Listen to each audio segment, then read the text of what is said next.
아, 왜 그러지? 쟤는 진짜 왜 저러는 거야? 사실 이렇게 되면 반려견하고의 반려생활에서 좀 새로운 장이 열리기 시작해요.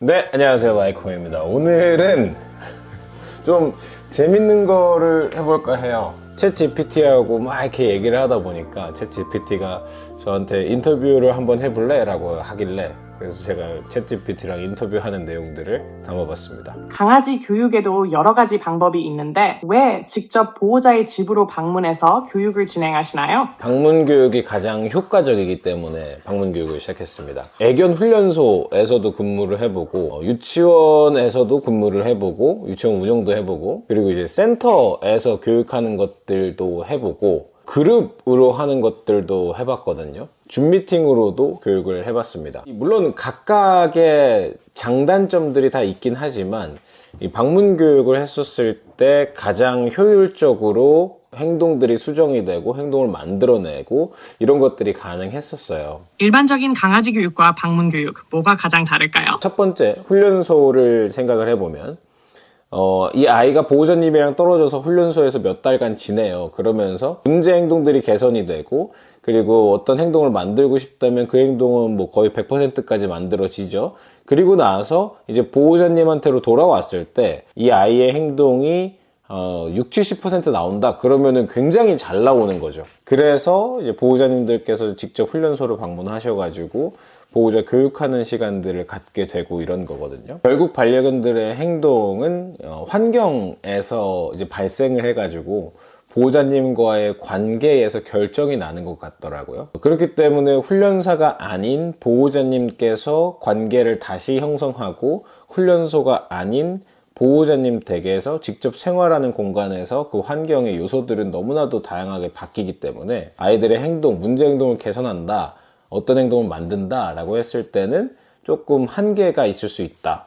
이런 생각을 하게 되고 그런 것들을 경험하게 됐어요. 센터의 환경을 생각해 보시면 다른 반려견들이 되게 많이 오잖아요. 그러다 보니까 그 반려견들이 와가지고 다른 반려견들의 냄새가 나고 그리고 다른 보호자님들이 오시고 이러니까 주의가 산만해질 가능성들이 상당히 높아요. 반려견들이 온전히 편한 상태에서 하는 것과 센터에 갔을 때 환경이 다르다 보니까 직접적으로 이 아이가 내고 있는 하고 있는 문제 행동들이 나오지 않을 수가 있고 보호자님의 편한 자세라든지 아니면 보호자님의 복장 변화 뭐 이런 여러 가지 것들에 센터에서는 할 수가 없잖아요. 그래서 한계가 좀 있습니다. 온라인하고 방문 교육 같은 것들을 생각해 보면 직접 이 아이가 원래 생활하고 있는 그런 환경 속에서 이 아이들이 본연의 모습들을 나오게 할 수 있다라는 장점이 있고 그런 교육하는 데 있어서 시간을 절약할 수가 있고 원인 분석을 정확하게 할 수가 있다라는 장점이 있습니다. 그렇기 때문에 방문 교육을 선택하고 지금까지 방문 교육을 끊임없이 하고 있는 거죠. 반려견과 함께하는 생활, 정말 소중하지만 때로는 어려울 때도 있죠. 보통 보호자분들이 어떤 고민을 가지고 방문 교육을 신청하시나요? 예전에는 문제 행동에 대해서 굉장히 많이 고민을 하셨던 것 같아요. 그러니까 문제 행동이라고 하는 것의 정의를 살펴보면 사실 반려견들은 본능에 의해서 할 수밖에 없지만 보호자님께서 불편하신 행동들이 대부분 문제 행동으로 딱 형성이 되거든요. 그러다 보니까 이제 보호자님을 불편하게 하는 행동들에 대해서 고민이 굉장히 많으신 상황이죠. 그래서 산책할 때 과도한 흥분이라든지 분리불안이라든지 배변이라든지 짖는 거 그런 것들 아니면 공격성 이런 것들도 있을 수 있고 생활하면서 뭐 아이가 태어났다든지 이사를 했다든지 여러 가지 환경이 변화하면서 없었던 행동들이 생기거나 있었던 행동이 없어지거나 이런 것들이 고민이셨던 경우가 예전에는 되게 많았는데 최근에는 조금 형태가 바뀌었어요. 얘랑 나랑 사는데 크게 불편한 점은 없어요. 불편한 점은 없으시지만 조금 더 재밌게 이 아이랑 잘 보내기 위해서는 어떻게 해야 되지? 그리고 이 아이가 조금 더 행복하게 살게 하려면 어떤 걸 해줘야 되지?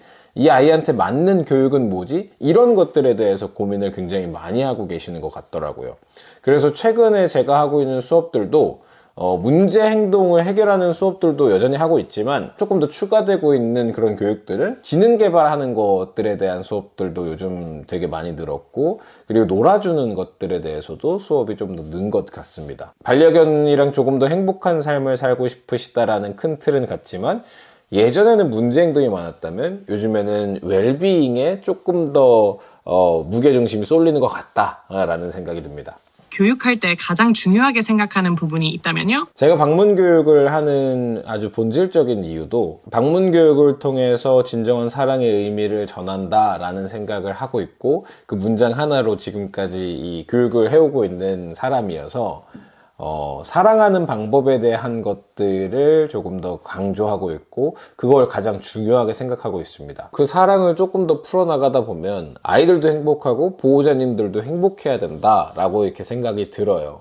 그래서 아이들이 행복하기 위해서는 힘들지 않아야 된다라는 게 저한테는 첫 번째예요. 아프지 않아야 되고, 너무 이제 머리를 너무 많이 써서 괴롭거나 체력을 너무 많이 써서 괴롭거나 여러 가지 힘들게 하는 요소들이 있기 때문에 그런 것들을 배제한다라는 게 이제 저한테는 첫 번째 규칙 같은 거고요. 이제 보호자님들의 행복의 조건은 가성비가 맞아야 되고 실현 가능해야 된다. 현실에서 가능해야 된다. 이런 것들이 좀 있는 거잖아요. 그래서 저는 반려견들을 교육할 때 가장 가성비 좋게 보호자님의 시간을 적게 들이면서 반려견들의 감각을 많이 소비하고 반려견들의 에너지를 많이 소비할 수 있게끔 하는 교육에 집중을 하고 있죠. 그리고 일단은 보호자님이 행복하시려면 또 한 가지가 보호자님이 불편하지 않으셔야 되니까 보호자님한테 강요하는 것은 없습니다, 저는. 일단은 너무 감사하잖아요. 이 보호자님들께서 저를 불러주셨다라는 것 자체가, 저를 믿어주신 것도 감사하고 나의 리소스를 들여서 이 아이를 행복하게 하겠다라는 결단을 쓰신 분들이기 때문에 일단 저는 너무 감사합니다. 네. 그래서 그 감사한 마음을 담아서 보호자님의 삶의 루틴들을 보고 그 루틴 안에서 할애할 수 있는 시간, 쪼갤 수 있는 시간들을 정해놓고 그 시간에는 어떻게 해줘야 됩니다. 그 시간에는 이렇게 하는 게 가장 효율적입니다. 라는 식으로 보호자님 스케줄에 무조건 맞춥니다. 방문 교육에서는 어떤 방식으로 보호자와 반려견을 지도하시나요? 특별히 중요하게 생각하는 원칙이 있나요? 그 문제 행동이 있으면 그 문제 행동만 수정하려고 하는 거는 굉장히 잘못됐다라고 저는 생각을 해요.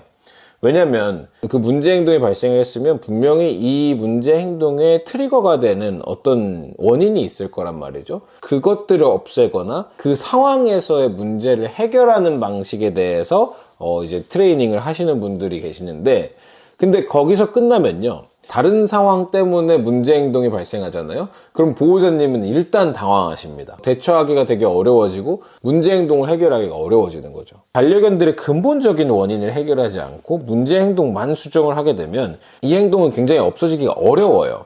그런데 그 행동이 없어진다고 하더라도 다른 형태의 문제 행동이 생길 가능성들이 상당히 높다는 거죠.